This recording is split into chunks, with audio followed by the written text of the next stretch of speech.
Hello everyone, welcome back to organise learning channel. अगर आप मेरे चैनल पर नए हैं तो चैनल को सब्सक्राइब करें, वीडियो को एंड तक ज़रूर देखें और अगर आपको वीडियो अच्छी लगे तो वीडियो को लाइक शेयर और कमेंट करें।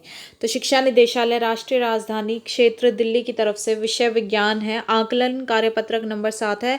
तिथि 18 अक्टूबर 2021 के लिए कार्यपत्रक है। कक्षा 10 का एक कार्यपत्रक है। यहाँ विद्यार्थी अपना नाम लिखेंगे और यहाँ अपने कक्षा अध्यापक या अध्यापिका का नाम लिखेंगे। तो यह आकलन कार्यपत्रक कुल कितने अंकों का है? 10 अंक का। यह आकलन कार्यपत्रक 2 भागों में विभाजित है और इसके 2 भाग किए गए हैं। इस कार्यपत्रक के भाग 1 में बहुविकल्पीय प्रश्न यानी कि एमसीक्यू है। तो पहले भाग में हमारे पास एमसीक्यूज है और प्रत्येक प्रश्न 1 अंक का है और हर प्रश्न का कितना अंक है? 1। भाग 2 में केस स्टडी प्रश्न है जो बहुविकल्पीय प्रश्न है। फिर भाग 2 में क्या है? केस स्टडी दी हुई है और फिर उस पर बेस्ड हमसे एमसीक्यूज पूछे हुए हैं और उसमें भी हर अंक प्रश्न जो है कितने अंक का है? वो 1 अंक का है। तो हम क्वेश्चंस देखते हैं। पहला क्वेश्चन क्या है हमारे पास? किसी एक्स पदार्थ से बना एक विलयन सफेदी करने के लिए उपयोग होता है। कोई एक एक्स पदार्थ है और उससे मिलकर एक विलयन बनता है हमारे पास, और जो वो विलयन बनकर आता है वो सफेदी के लिए हम यूज करते हैं। तो यहाँ पर एक्स क्या है? तो एक्स जो है हमारे पास वो है CaO। तो CaO जब वाटर के साथ रिएक्ट करता है तो उससे CaOH2 बनता है हमारे पास, और इसको हम सफेदी करने के लिए इस्तेमाल करते हैं। तो CaO क्या होता है? Calcium oxide. अगला प्रश्न देखते हैं। निम्नलिखित अभिक्रिया में होने वाले अपचयित तथा उपचयित पदार्थों को पहचानिए। ये हमें प्रक्रिया दी हुई है। CuO copper oxide plus hydrogen, ये मिलकर क्या बनाते हैं? कॉपर और वाटर। ठीक है, तो यहाँ पर अपचयित और उपचयित बताने हैं। ठीक है, तो देखो अपचयित कौन सा होता है? जहाँ पर रिड्यूस, मतलब जहाँ से ऑक्सीजन निकल जाती है। तो यहाँ देखो CuO था इस तरफ और इधर जो है अब सिर्फ Cu रह गया, मतलब यहाँ पर ये रिड्यूस हो गया, ऑक्सीजन इसमें से चली गई, तो इसलिए ये कैसा पदार्थ हुआ? अपचयित। तो Cu है अपचयित, और जिसमें ऑक्सीजन ऐड हो जाती है जिस पदार्थ में, वो हो जाता है हमारा उपचयित। तो देखो हाइड्रोजन था, यहाँ पर ऑक्सीजन नहीं थी, लेकिन फिर इसमें इस तरफ गए जब हम गए तो यहाँ पर ऑक्सीजन जो है वो इसमें ऐड हो गई है, तो इसलिए हाइड्रोजन H2 क्या है? ये उपचयित पदार्थ है। तो सही ऑप्शन क्या हो जाएगा हमारा? डी, कि Cu अपचयित है और H2 क्या है? उपचयित।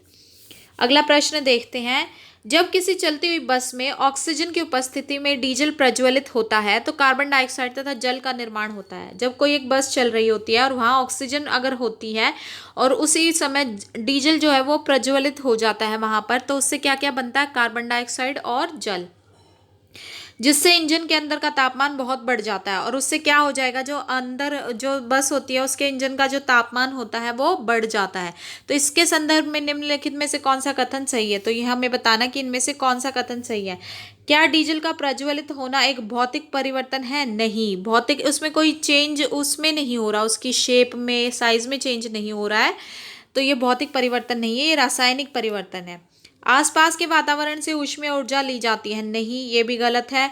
अभिक्रिया में ऑक्सीजन तथा डीजल अभिकारक है, तो ये बिल्कुल ठीक है, क्योंकि जो अभिक्रिया है मतलब जो हमारी पूरी की पूरी ये रिएक्शन लिखेंगे हम, तो इसमें जो अभिकारक हैं जो इस तरफ हैं, एरो से इस तरफ है, वो कौन कौन से? ऑक्सीजन और डीजल है ना, तो इसलिए ये सही ऑप्शन जो है हमारा करेक्ट हो जाएगा।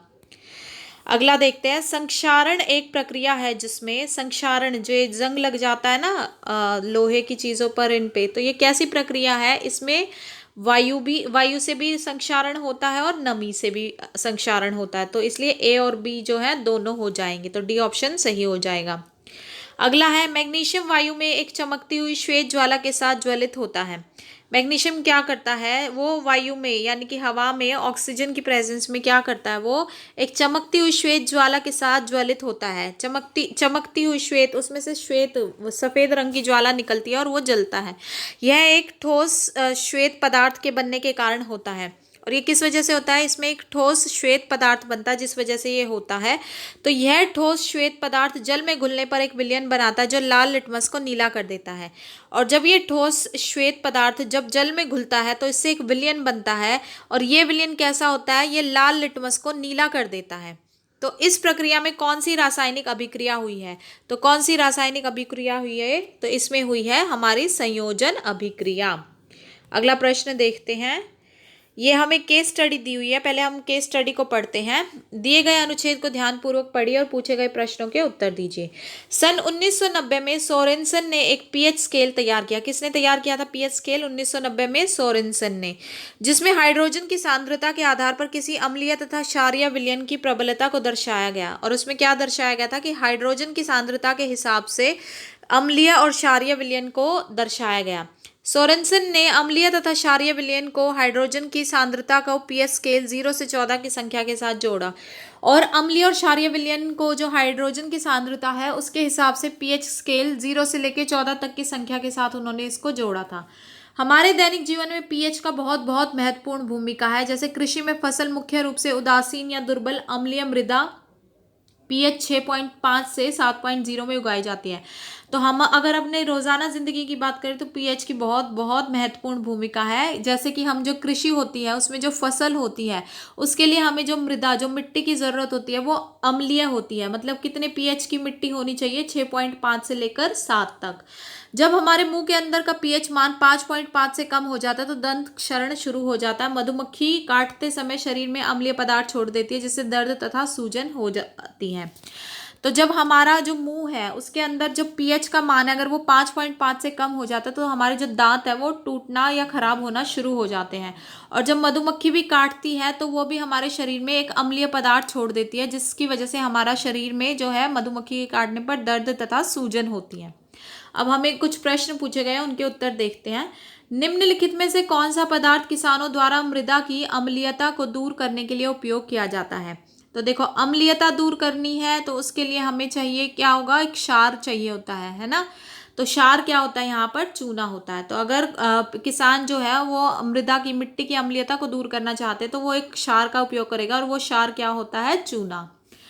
अगला है, वर्षा को अम्लीय वर्षा कहा जाता है जब उसका पीएच मान, अच्छा वर्षा जो है वो अम्लीय कब कहलाई जाती है? जब उसका पीएच कितना हो जाता है? 5.6 से कम हो जाता है।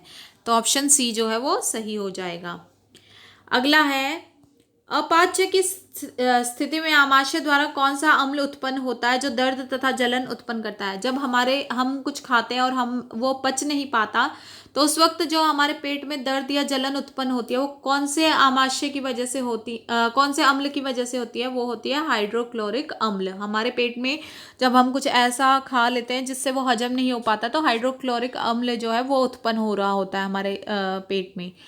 अगला है, मधुमक्खी के काटने पर निम्नलिखित में से कौन सा लवण उसके प्रभाव को कम करने के लिए इस्तेमाल में लाया जाता है? जब मधुमक्खी काटती है तो कौन से लवण को लाया जाता है जिससे कि उसका प्रभाव कम हो? तो देखो, जब मधुमक्खी काटेगी तो वो हमारे शरीर पे अम्ल छोड़ देती है, तो उसको कम करने के लिए हमें एक क्षार या एक लवण की जरूरत होती है, और वो लवण होता है हमारे पास बेकिंग सोडा।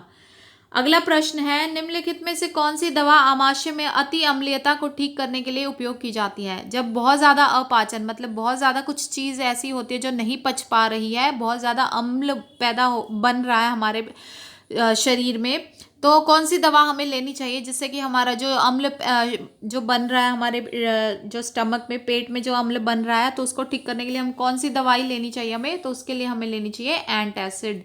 तो ये होता है हमारा डी ऑप्शन जो है ये करेक्ट हो जाएगा। और इसी के साथ साथ कोरोना से बचने के लिए नियमित रूप से अपने हाथों को साबुन और पानी से सभी को धोते रहना है। तो आशा है आपको वीडियो अच्छी लगी होगी। अगर आपको वीडियो अच्छी लगी है तो वीडियो को लाइक, शेयर और कमेंट करें, चैनल को सब्सक्राइब करें, और मिलते हैं नेक्स्ट वीडियो में।